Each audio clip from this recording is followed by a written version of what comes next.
What's up? It is time for another episode of Off Script, and my guest today is so special because I've actually talked to her before, and she had me dying laughing that I knew I had to bring her back. And you know, we've talked to a lot of professional lacrosse players, but we got a college lacrosse player, and that is the one and only. She's fixing herself up by staring in my corner of my eye. It's Umass Lowell player Noelle Lambert. Noelle, I am so psyched to talk to you again. I'm sad that you're not in studio though with me.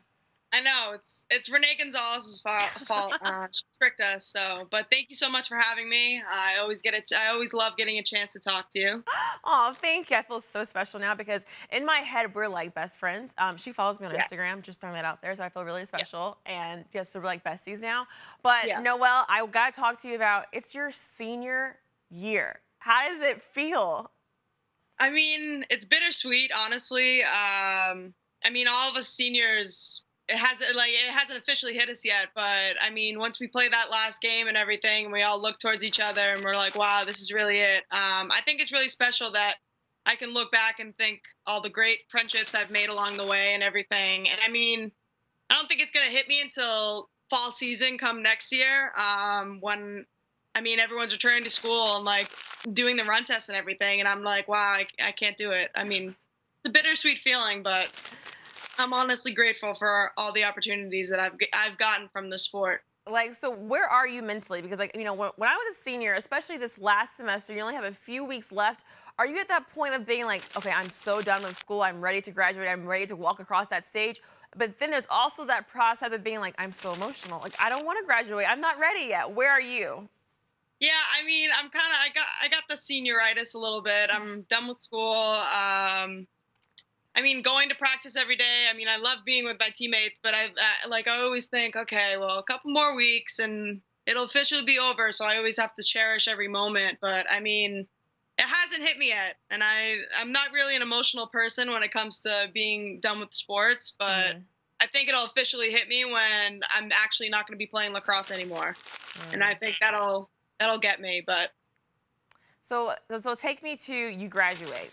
Do you have any summer plans or like what's this whole process going to be like for you? yeah, mainly I'm looking to run my foundation full time. It's finally coming to the point where we're getting a lot of applications so we can be able to donate to younger people who want specialized prosthetics. I'm also looking to do the Paralympics, and I Wow. have my first track meet in Arizona at the end of May. So fingers crossed with how that goes. I mean, I don't have any expectations. I'm kind of just wanting to keep myself active. And I mean, I'm going to go to the meet and do as best as I can. And if I don't make it, I don't make it. I mean, honestly, just doing whatever I can to stay active. And I'm looking to do a lot of lacrosse camps and be continuing to tell my story to younger kids and everything. So I'm hoping to keep myself very busy once I graduate, so it doesn't officially come to me that I'm washed up. So Oh my gosh, you're nowhere near far from washed up. Everything that you just listed. I mean, I want you to realize this that most kids when they graduate, they give themselves like, you know what, a month, I'm going to go travel. I'm going to go do this vacation. I'm just going to chill. You just named probably 4 or 5 things that you already have lined up. And I know kids are super excited about that last statement of saying, oh, a camp, I can go train with Noelle or, you know, be coached by Noelle. Like, you're doing a lot. yeah, I mean, honestly, I'm to the point where I'm saying yes to everything when dates are probably gonna clash together. But yeah, I would love to travel. It's just I don't have the money right now. So I mean, what's best then to then start working and get money so I can be able to travel. But I That's mean, probably like the realest statement ever. I always ask my mom, like, can we go on vacation? She's like, yeah, you want to pay for it? I'm like, okay. I mean, all my friends too, they're starting their jobs Yeah. like early June. And I'm like, well, can we take like a senior trip? All that kind of thing. But it's real world's hitting us real fast. Real world problems, real world problems. But okay, with all of that though, what's the first thing you're looking forward to the most? I mean, is it not waking up, taking a test anymore, or are you gonna get a place by yourself? Like, what's the one thing that you're looking forward to the most to be out of school? Yeah, mostly not waking up for 6 a.m. lifts, 5:20 in the morning. I think everyone's excited for that. But I'm mostly excited just to, I mean, start my new life and be able to I want to give like 100% into the foundation. I want to Mhm. be able to run it one day. So, I mean, I'm really excited to continue to work with people who have disabilities or anything like that. I mean, that's why I say I'm so grateful for everything that I've received and everything that's happened to me, because it really has opened up like so many opportunities for me, and it's introduced me to so many amazing people that I'm Mhm. grateful to like be friends with now and all that. So, I mean, the main thing I'm looking forward to is, I mean, I won't have a real 8 to 5 job, which will be nice. I don't have to work from like that many hours, but I mean, I'm hoping to just keep myself busy as much as I can. I mean, But, what was that like to run a foundation and be in school and be a college athlete, just kind of juggling all of those different hats? I mean, I had a lot of help. My place right now, who's really taking over from like while I was in school, was my mother. So she, like, I would still be on the board call. I mean, the board member calls and everything. I mean, we have marketing meetings that I'm always on the conference call just to still be a part of. But I mean, the help I've received from my family and everything, just stepping in for me, and it's mostly my mom. My mom has been Oh. amazing in helping me with that, with emailing people and contacting people. I mean, it's really been, it's finally getting to the point where it's crazy because we have so many things coming up, and we have things. I mean, I want to have things done right now, like donating to all these other people, but it does take time and Mhm. everything. But yeah, I mean, I would have to say I can't stay after practice to shoot around because I have a conference call to get to, which was pretty funny. And nobody believed me, but I actually did. I've been taking conference calls on the way on our bus ride to Stony Brook or Binghamton or anything like that. I had to take a couple conference calls. So, I mean, I'm grateful to be in this situation, but I mean, I'm also just thankful for all the help that I received And throughout the the process. and during this year of Born to Run, your foundation, you've given out a prosthetic now, and just what has that been like just to witness and see what you've been able to accomplish and how inspiring and how you've touched others' lives? I mean, it's honestly amazing just to see when we donated our first running blade to little Isaac, little 4-year-old Isaac, and just to see him put on his prosthetic and sprint down the hall like he's had Mhm. his entire life. That was really, it was really amazing for me to see because I was finally to the point where I was being able to give back to so many people because I had so many helping hands throughout my journey, and I'm so grateful for all the help that I received. But it's amazing. It's an amazing feeling to finally be able to give back. And we recently, a month ago, just donated our second prosthetic. Oh, nice. 24-year-old Emma Graham. We gave her a waterproof prosthetic to go to the beach with her friends or to just shower on 2 legs. So also seeing that, we've kind of gone through our journeys together. We both lost our legs at recent times, and so it was just amazing to be able to help her because she was struggling in the beginning, just like I was, of not being able to go to the beach with friends and everything. So it's really amazing to be able to give back. Have you been shocked with the kind of just the reaction that you've gotten from, especially when you have people reaching out to you? 'Cause I think you've opened a lot of people's eyes to, this issue and this problem, especially when it comes to how much things cost. Like I didn't know a lot about this until you came and you kind of opened that door for everyone. Were you shocked to see how many people reached out to you?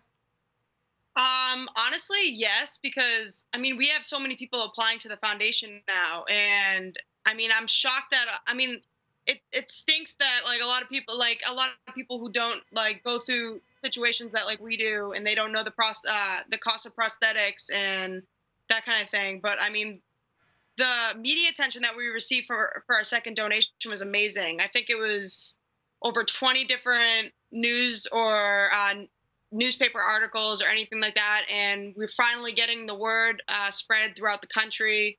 I had someone from Sacramento, California, apply for the foundation. Someone in Philadelphia. So it's just amazing to see the word spread as much as possible, and for people to have email me and like wondering what they can do to help or anything, and all the donations we've received, we're really grateful for that. And it honestly wouldn't even be possible without all like the fundraisers that we do or all the people that donate and help spread the word for the foundation. And everything that you've been doing, like it hasn't gone unnoticed. You were awarded the Hero Award at the Celtics game, and I know you're a huge sports fan of this area.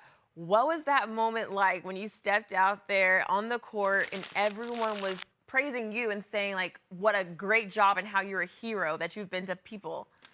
It was amazing. That whole experience was just. I was just when they reached out to me and told me that I was going to be presented that award, and then they told me that I was going to be against the Golden State Warriors, which is the best team in the West, and I was just like, wow, this is going to be amazing. But yeah, when I stepped up, I mean, I don't really remember. I kind of blacked out, but I mean, it was an amazing experience just being able to be on the court. I mean, I like started waving to everybody on the Celtics bench, like, and they were just like looking at me waving, and it was amazing. I mean, I literally think I went and sat down, and I had like over 200 friend requests on Facebook, and they just kept pouring in. It was amazing, and the people who reached out to me after that saying like it was amazing, your story's amazing.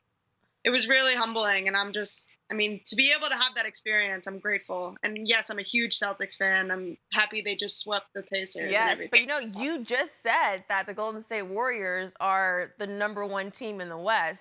So if you had to pick, because you brought it up, and I know how a big Celtics fan that you are. Celtics fans might have been mad that you said that. I mean, they are good. So if you had to pick a team, who's going to win the NBA playoffs? Oh, the Celtics, 100%. 100%. Even though they had a rocky season, I still think that they're going to win it all. I was saying it from the beginning.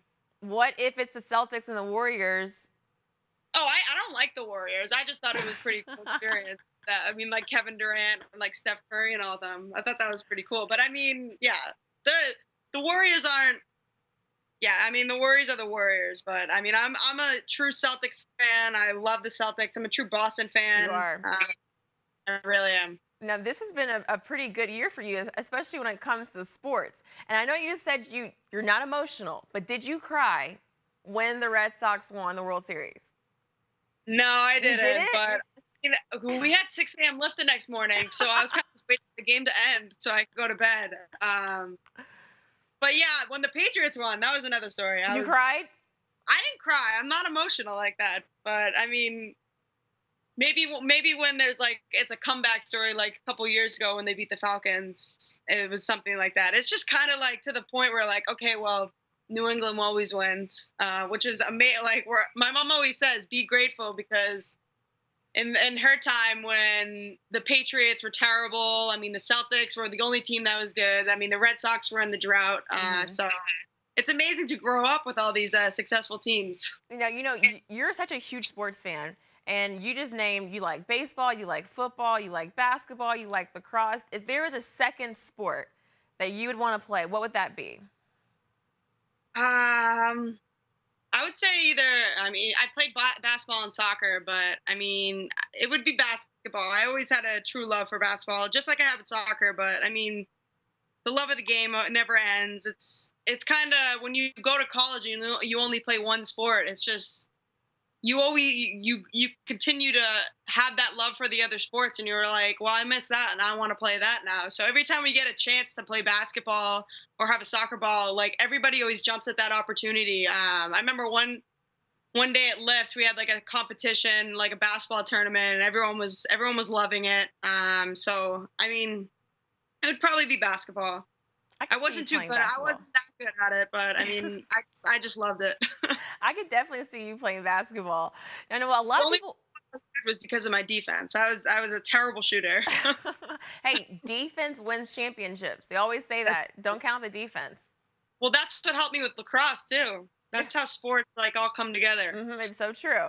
Now, Noelle, if there was something that probably fans would be shocked to know about you, what would that be? Whether it is a TV show you watch, something that you love eating that probably like, ew, that's so gross. I would say that like I am a homebody. Like I love being home. I don't want to move out.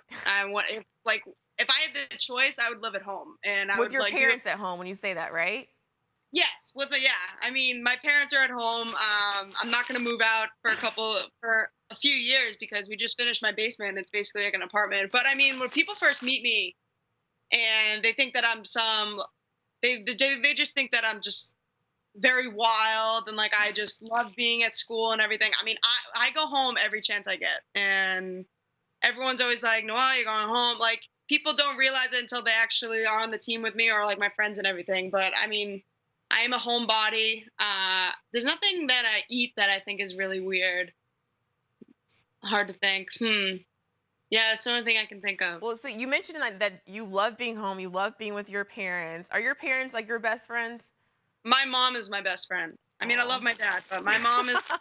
Dad, I love you too, but mom, like, she's the BFF. Yeah, I mean, me and my mom do everything together. We always butt heads because we're literally with each other every single day. But I mean, me and my mom go on vacations all the time. I have 3 older brothers, and we never invite them or my dad. So, like, yeah, you have to stay home and watch the dog. But yeah, that's another reason why I come home a lot, because of my my little puppy. But I could take him to school with me, but he's very needy, and he's like he's my therapy dog, but it's like I'm his therapy dog. Oh, really? Attention. What kind of dog do you have? I have a teddy bear golden doodle, so it's like a miniature golden doodle. Ooh, it sounds so cute. Wait, there's no appearance by him right now? He's downstairs. I don't know Oh. where he went. Mom, go get Bailey. I don't have my leg on, so that's another thing why my mom is amazing, because I don't have my leg on. That's the only reason, or the only opportunity that I take that I'm disabled, because I have my mom do everything for me. You know what, Noelle, you bring that up because you make so many jokes, and I think from a year ago when I met you, something that I think some people would be shocked to know, you're just hilarious. You're so funny, and you find humor in all types of situations, and you joke about your leg. You think, like, I still have the video of you kicking your leg in my hand, which I absolutely love. It's just, where did that come from? Like, from your personality, and just how did you become that way? I mean, it was my personality from the here's Bailey. Oh, hello, Bailey. I'm actually terrified of dogs, but this is a really good distance for me. This is like great. Very calm. He'll just hang out. I mean, that was my personality even before my accident. I always am the person to take things way too far with my sense of humor. And I mean, I really think that helped me with my entire process and going through like the amputation and everything. Mm-hmm. And me and my teammate Kelly Moran, who was also in the accident with me, we made people like weirded out at first because of how sick our sense of humor was. We would always tell people we were in a shark attack because the scar that she has in her leg literally looks like a shark took a clump out of her leg. I mean, that really has helped me.